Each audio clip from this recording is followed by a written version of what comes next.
Hello നമസ്കാരം. ഞാൻ Jayashree Govindan, worry free retirement consultant. ഇന്നത്തെ നമ്മുടെ ചിന്താ വിഷയം എന്ന് പറയുന്നത് നിങ്ങളുടെ ഹെൽത്ത് ഇൻഷുറൻസ് ആനുകൂല്യങ്ങൾ എങ്ങനെ നല്ല രീതിയിൽ പ്രയോജനപ്പെടുത്താം എന്നുള്ളതാണ്.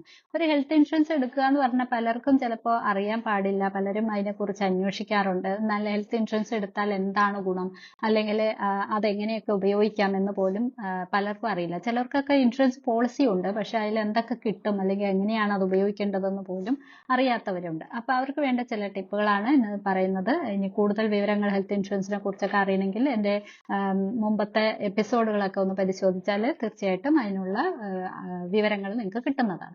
അപ്പോൾ ഇന്നത്തെ ചിന്താവിഷയത്തിലേക്ക് വരാം. ഇത് നമ്മൾ എന്തൊക്കെ ആനുകൂല്യങ്ങളാണ് ഇതിനകത്ത് വരുന്നത്, അല്ലെങ്കിൽ എങ്ങനെ നമുക്കിത് നല്ല രീതിയിൽ പ്രയോജനപ്പെടുത്താം എന്നുള്ളതാണ് നോക്കുന്നത്.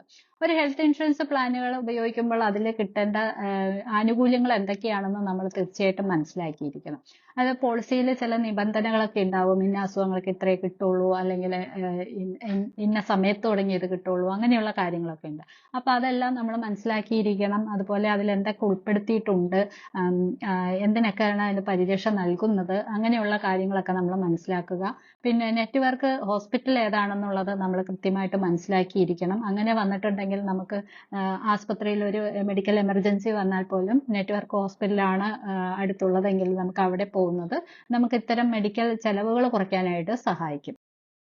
അടുത്തതെന്ന് പറയുന്നത് ഒരു പ്രിവെന്റീവ് കെയർ ഉപയോഗിക്കുക. പല പോളിസികളിലും നമുക്ക് ഹെൽത്ത് ചെക്കപ്പ് ഇയർലി ആയിട്ട് ഹെൽത്ത് ചെക്കപ്പ് കൊടുക്കാറുണ്ട്, അല്ലെങ്കിൽ ക്ലെയിം ഒന്നും ഇല്ലാത്ത വർഷങ്ങളിൽ ഹെൽത്ത് ചെക്കപ്പ് കൊടുക്കാറുണ്ട്. അങ്ങനെയുള്ള കാര്യങ്ങളൊക്കെ ഉണ്ടെങ്കിൽ അത് നമ്മൾ ഉപയോഗിക്കുക. അപ്പോൾ നമുക്ക് എന്തെങ്കിലും ആരോഗ്യ പ്രശ്നം പിന്നീട് വരാനുള്ള ചാൻസ് ഉണ്ടോ എന്ന് പോലും നമുക്ക് പെട്ടെന്ന് അറിയാൻ കഴിയും. ഈ ഹെൽത്ത് ചെക്കപ്പിനുള്ള ആ ഒരു ബെനിഫിറ്റ് നമ്മൾ യൂസ് ചെയ്യുകയാണെങ്കിൽ, കൃത്യമായ പരിശോധനകൾ നടത്തുന്നത് കൊണ്ട്, സ്ക്രീനിങ് നടത്തുന്നത് കൊണ്ട് നമുക്ക് എന്തെങ്കിലുമൊക്കെ അസുഖങ്ങൾ വരാൻ പോകുന്നുണ്ടോ അല്ലെങ്കിൽ വരുന്നുണ്ടോ അതൊക്കെ നമുക്ക് അറിയാനായിട്ട് സാധിക്കും. അപ്പൊ അത്തരം ബെനിഫിറ്റുകൾ നമ്മൾ ഉപയോഗിക്കുക. അതുപോലെ തന്നെ ബില്ലും ക്ലെയിമും ഒക്കെ നമ്മൾ കൃത്യമായിട്ട് നിരീക്ഷിക്കുക. ചിലപ്പോൾ ബില്ലിലൊക്കെ വല്ല തെറ്റുകളോ ഒക്കെ വന്നിട്ടുണ്ടോ, അങ്ങനെയുള്ള കാര്യങ്ങൾ നോക്കുക. ഒരു ക്ലെയിം ചെയ്യുമ്പോൾ അതിൽ എന്തൊക്കെയാണ് നമുക്ക് ലഭിച്ചിരിക്കുന്നത്, എന്തൊക്കെയാണ് അതിനകത്ത് ഉൾപ്പെടുത്തിയിരിക്കുന്നത്, അങ്ങനെയുള്ള കാര്യങ്ങളൊക്കെ ഒന്ന് നമ്മൾ പരിശോധിക്കുന്നത് നല്ലതാണ്.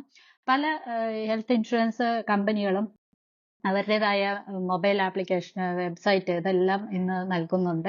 ഇന്ന് കംപ്ലീറ്റ് ഡിജിറ്റൽ ആയിക്കൊണ്ടിരിക്കുന്ന കാലമാണ്. അതുകൊണ്ട് തന്നെ ഇത്തരം ബെനിഫിറ്റുകളൊക്കെ നമുക്ക് കിട്ടുന്നുണ്ട്. നമുക്ക് അത്തരം ഫെസിലിറ്റികൾ നമ്മൾ യൂസ് ചെയ്യുന്നത് കൊണ്ട് നമുക്ക് ഈ മൊബൈൽ ആപ്ലിക്കേഷനോ വെബ്സൈറ്റൊക്കെ ഉപയോഗിച്ചുകൊണ്ട് നമുക്ക് അത്യാവശ്യ കാര്യങ്ങളൊക്കെ അതുവഴി നമുക്ക് റിന്യൂവൽ, അല്ലെങ്കിൽ അതിനെക്കുറിച്ചുള്ള പോളിസിയെക്കുറിച്ചുള്ള കൂടുതൽ വിവരങ്ങൾ, അങ്ങനെയുള്ള ഈ കൺസൾട്ടേഷൻ, അതെല്ലാം നമുക്ക് അതുവഴി പ്രയോജനപ്പെടുത്താനായിട്ട് സാധിക്കും. അപ്പൊ ഇത്തരം കാര്യങ്ങളൊക്കെ നിങ്ങളുടെ ശ്രദ്ധയിൽ വയ്ക്കുക, അല്ലെങ്കിൽ നിങ്ങളുടെ ഓർമ്മയിൽ വയ്ക്കുക. ഇത്തരം കാര്യങ്ങളൊക്കെ അറിഞ്ഞു വയ്ക്കുക. നമ്മൾ എടുത്തു വച്ചിരിക്കുന്ന ഹെൽത്ത് ഇൻഷുറൻസിൽ ഇന്ന കാര്യങ്ങളൊക്കെ ഉണ്ടോ, അല്ലെങ്കിൽ എന്തൊക്കെയാണ് ഉള്ളതെന്നുള്ളതെങ്കിലും അറിഞ്ഞു വയ്ക്കുക എന്നുള്ളത് ഒരു നല്ല കാര്യമാണ്. അതനുസരിച്ച് നമ്മൾ ചെയ്യുകയാണെങ്കിൽ നമുക്ക് അതിൻ്റെതായ ബെനിഫിറ്റുകൾ ഉൾക്കൊള്ളാനായിട്ടും സാധിക്കും.